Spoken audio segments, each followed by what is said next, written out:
Hi friends, happy Sunday to all. மத்தியானம் சாப்பாட்டுக்கு இங்கே வந்து நமக்கு இன்றைக்கி கெஸ்ட் இருக்காங்க. ஸோ உங்களுக்காக என்ன ப்ரிப்பேர் பண்ணியிருக்கோம் அப்படின்றதான் உங்களுக்கு காட்ட போகிறேன். நாங்கள் பார்க்கலாம். கெஸ்ட்டு வராங்கன்னு வச்சுக்கோங்களேன், நம்ம என்ன பண்ணுவோம், தடாபுடான்னு வாழையில் விருந்தோ இல்லை பிரியாணி இந்த மாதிரி ஏதாவது வைப்போம். ஆனால் இங்கே யாராவது வீட்டுக்கு வராங்கன்னா அதுக்கெல்லாம் ஒரு பிரச்சனையும் இல்லை. அந்த மாதிரியெல்லாம் காசு செலவு பண்ணணும்னு அவசியமே இல்லை. பிரியாணியும் வேண்டாம், வாழையில் விருந்தும் வேண்டாம். இவங்களுக்கு என்ன பிடிக்கும்னா இந்த ஐட்டம் தான் ரொம்ப பிடிக்கும். நாங்கள் எவ்வளோ தடவை வரும்போது அவங்களுக்கு நம்ம இந்தியன் ஐட்டம் ஏதாவது ஒன்று ட்ரை பண்ண கொடுப்போம்.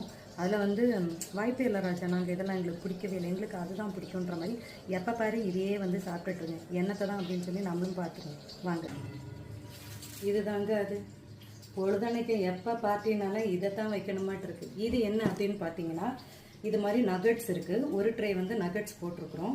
இது வந்து ஸ்கேம்பி அப்படின்னு இருக்கும், பேக்கெட்டில் வரும். இதுக்கு உள்ளால் இருக்கிறது வந்து ப்ரான். ஒரு இதுலேயும் வந்து நம்ம நகட்ஸ் மாதிரி சிக்கன் நகட்ஸ் இருக்குல்ல, அதே மாதிரி இது ப்ரான். இதுக்கு பேர் வந்து ஸ்கேம்பி. இதுக்கு நம்ம என்ன பேர் சொல்லுவோம்? ஃப்ரெஞ்ச் ஃப்ரைஸ்ன்னு சொல்லுவோம். இங்கே சிப்ஸ்ன்னு சொல்லுவாங்க. அப்போ சிப்ஸை என்னடா சொல்லுவீங்க அப்படின்னு கேட்டால் கிறிஸ்ப் அப்படின்னு சொல்லுவாங்களாம். ஸோ நம்ம தெரியாமல் கொள்ளாமல் ஃப்ரெஞ்ச் ஃப்ரைஸ்னா வாட்ஸ் தட் அப்படின்பாங்க. இல்லை, இதுதான் எங்கள் ஊரில் ஃப்ரெஞ்ச் ஃப்ரைஸ் அப்படின்னு. ஸோ இதுக்கு சிப்ஸ். இதுதான் வந்து அவங்க அதிகமாக விரும்பி சாப்பிட்றது. சிக்கன் நகட்ஸ், இந்த மாதிரி ஸ்கேம்பி, இந்த மாதிரி ப்ராசஸ்டு ஃபுட்டு. இதனால அதிக பிரச்சனை இருக்குது. ஆனால் என்னன்னு தெரியல, அடிக்கடி இதை தான் சாப்பிட்றாங்க. வந்தால் இது மட்டும்தான் காலியாகும், வேற நம்ம ஐட்டம்லாம் ஒன்றுமே காலி ஆகாது. இது வந்து நார்மலாக உள்ள சிக்கன் நகட்ஸ் அண்ட் சிப்ஸு. இவங்களுக்கு செஞ்சு கொடுக்கும்போது நம்ம சாப்பிடாம இருக்க முடியாது இல்லையா? அட்லீஸ்ட் ரெண்டாவது நம்ம தட்டி தூக்கிடுவோம் இல்லையா? ஸோ இன்றைக்கி இதுதான் விசேஷம். நம்ம ஐட்டத்தை அவங்க பெருசாக விரும்புகிறதே கிடையாது.